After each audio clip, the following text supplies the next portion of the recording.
Polemik utang Wush kini mengemuka. KAI sebut utang Wush bak bom waktu, sementara Danantara belum menentukan apakah utang proyek KCIC masuk ke opsi pembiayaan melalui APBN.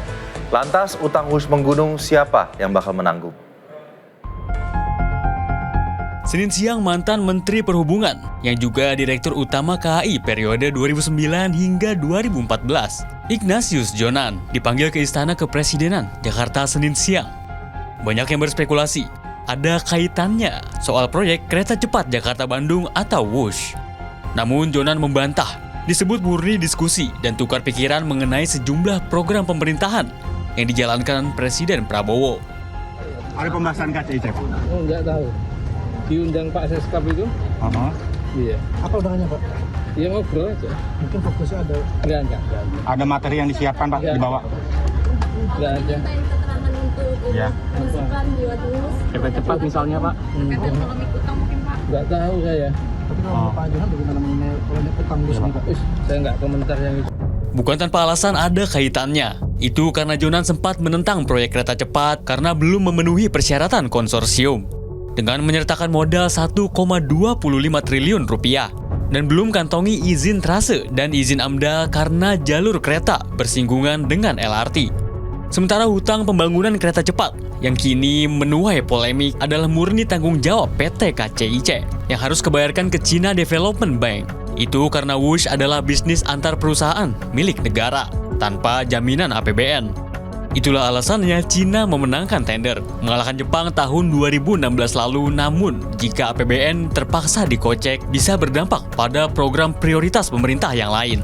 Skema terburuknya adalah pemerintah tetap wajib menjamin pembayaran pokok dan bunga pinjaman itu dengan APBN, maka masyarakat pasti akan terdampak dalam konteks belanja pemerintahnya. Pasti akan ada sejumlah belanja pemerintah yang sebelumnya dialokasikan buat masyarakat, tetapi karena ada sebagian yang harus dibayarkan untuk pembayaran pokok dan bunga ini yang akhirnya harus dikurangi.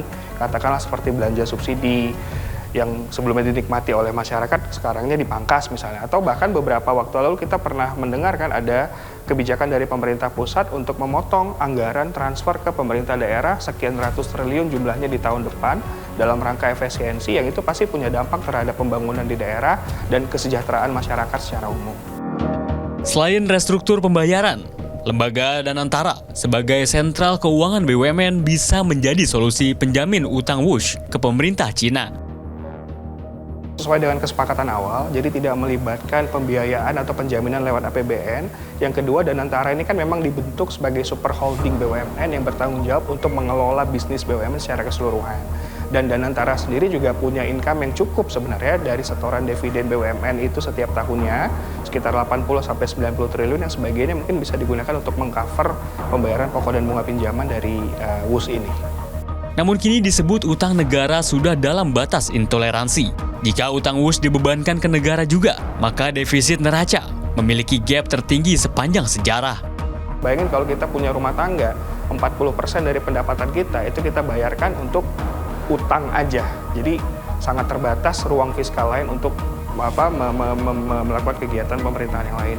Dan yang ketiga, isu terbesarnya adalah soal mandatory budget ya. Jadi ruang fiskal kita tuh makin terbatas karena 70% sekarang itu alokasinya untuk program-program prioritas pemerintah dan juga alokasi-alokasi yang wajib seperti pendidikan dan sebagainya. Jadi kalau kita mengharapkan ruang fiskal, kebijakan fiskal untuk menggerakkan ekonomi dengan keterbatasan sekarang itu makin sulit ya. Terbaru Presiden meminta untuk tidak memperdebatkan polemik terkait utang kereta cepat Jakarta-Bandung alias Wush. Pemerintah menegaskan akan bertanggung jawab atas persoalan tersebut. Nggak usah khawatir apa itu ribut-ribut Wush. Saya sudah pelajari masalahnya. Tidak ada masalah. Saya tanggung jawab nanti Wush itu semuanya. Indonesia bukan negara sembarangan. Kita hitung, nggak ada masalah itu. Ya. Jadi PT KAI nggak usah khawatir. Semuanya nggak usah khawatir. Rakyat. Kita layani rakyat kita. Kita berjuang untuk rakyat kita. Itu jangan dihitung untung rugi enggak. Hitung manfaat enggak untuk rakyat. Di seluruh dunia begitu. Ini namanya public service obligation. Utang Wush yang mencapai sekitar 116 triliun hingga 120 triliun rupiah, termasuk pembengkakan biaya. Sementara biaya operasional dan perawatan diperkirakan sekitar 2,8 miliar rupiah per hari. Pemerintah Joko Widodo kala itu jadikan Wush sebagai solusi strategis atasi macet Jakarta-Bandung, yang membuat kerugian bisnis 65 triliun rupiah per tahun. Rio Pramasta melaporkan.